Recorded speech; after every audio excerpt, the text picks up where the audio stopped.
a very, very brief introduction to the power of communication, and I'm going to go on it a little more than I might otherwise, simply because it arose from work that was done in this classroom, and in classrooms like this in this building. I began teaching strategy at New York University 24 years ago, but I taught my first standalone course in strategy in the first year that the Masters in Public Relations took place, and that was 2006. And in 2006, there wasn't a book that I was comfortable with assigning, and so as my students can attest, I assigned a bunch of books for a course that took place over 7 weeks. And they had to read a bunch of stuff. And to their credit, they rose to the occasion, they read it all, or at least demonstrated that they had read some portions of it all. And what I had hoped to do over time was to consolidate the key learnings from those books into a slimmer and easier to digest book. And that's what I hope the power of communication can be for those who take the course now. And for those who take the course, I hope it's a refresher of some things that you experienced back then. But the book is also intended for a broader audience as well. And the book does 3 things. The first is it looks at what works and what doesn't work when leaders or communicators need to win hearts and minds, when leaders and communicators need to inspire trust and confidence. What works and why? What doesn't work and why? And what lessons can we derive from what works and what doesn't work that can make us better at our task of winning hearts and minds? So that's the first thing the book does, and it does it by looking at real examples of real people in real situations doing a good job, doing a middling job, doing a really bad job. And what are the common denominators? What are the lessons we can derive from that? The second thing the book does is a little unusual. Among the students I've had in other institutions over the last 22 years are officers and senior enlisted personnel of the United States Marine Corps. I've had the good fortune to teach thousands of officers in the United States Marine Corps, including for the last 10 years, every newly promoted brigadier general in the United States Marine Corps, on leadership skills, and in particular how to deal with difficult situations in combat, how to deal with difficult situations in garrison, but how to exercise their leadership effectively. But as per the Talmud, I've learned more from the Marines than I think they've learned from me. And one of the things that I encountered when I was teaching in Quantico, Virginia, was a very slim volume that the Marines know as United States Marine Corps Doctrinal Publication number 1. So think about Doctrinal Publication number 1. It is the first principles of being a Marine. Its civilian title is Warfighting, and it is the Marine Corps manual on how to think about being a Marine. It's really not about fighting wars. It's about how to think about being a Marine. And as I was reading this book in the bookstore in Quantico, a couple of things occurred to me. Number one, it's an extraordinarily well-written book, which I was surprised to find in a military manual. It's very well written. Second is it's really, really slim. You can get through it very quickly. But the other thing I noticed was, if we change just a few words in the manual, we actually have a really powerful tool on how to be effective communicators.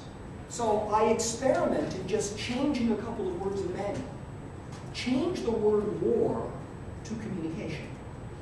Change the word enemy to audience, and see what happens. And what I found was, it worked and it was powerful. So here's the first paragraph of warfighting. The first paragraph of warfighting says, war is fundamentally an interactive social process, a process of continuous mutual adaptation, of give and take, of move and countermove. Well, that's a pretty good description of communication, though. It's not about sending. It's about a process of continuous mutual adaptation, what Grunig might call two-way symmetrical, or some other term. War and communication share in common the attribute of being fundamentally an interactive social process, a process of continuous mutual adaptation. It continues.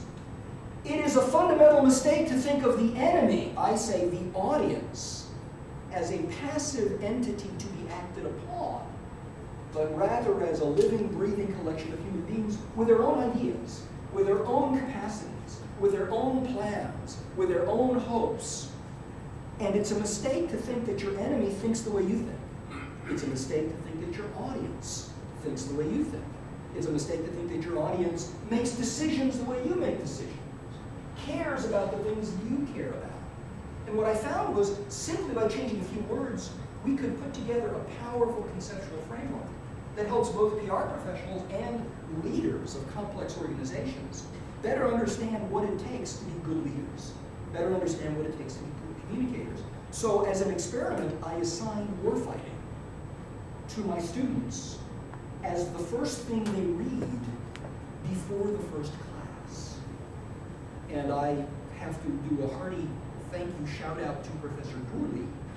When he saw the syllabus, he called me and said, "What is this? Why is there a military manual in the syllabus?" And I explained it, and he said, "Go ahead, see if it works." And the students read the manual before the first class. And in the first class, which was in this year, I asked, okay, who saw the syllabus and saw that the first reading was United States Marine Corps Doctrine and Publication number 1, warfighting, and were confused, and every hand went up. And how many were concerned, and half the hand stayed up? And how many were angry, and a third of the hand stayed up? And I found one of the people who looked particularly angry, and I said, "You were angry." "Yes, I was." I said, "And have you read the book?" "Yes, I have." "And are you angry now?" "No, I'm not." And I said, "Tell me more." She said, "I love this book. This is one of my favorite books ever. When I saw the syllabus, I hated you.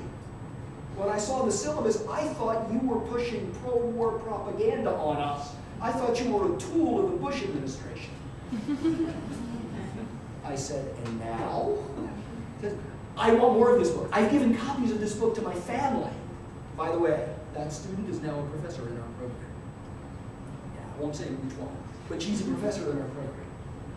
So the second thing that the power of communication does is it takes this conceptual framework from warfighting and almost like a Greek chorus, uses it to amplify the lessons learned about what works and what doesn't work. And throughout the book, it simply shines a light or amplifies in some way the concepts embedded in the best practices. And then the final thing the book does is it distills all of that down into 9 foundational principles of effective leadership communication. 9 ways that leaders can think about their role, and 9 ways that professional communicators can think about their role in helping to win hearts and minds, inspire trust and confidence in order to enhance the competitive position of whatever organization you want to be called. So that's the book. And I invite you at your leisure and as you choose to look through the book, to acquire the book. It is easily acquirable as a hard book or as an ebook on Amazon, on Barnes & Noble, on iTunes for iPad, and I'm told by my publisher that it makes a wonderful holiday gift.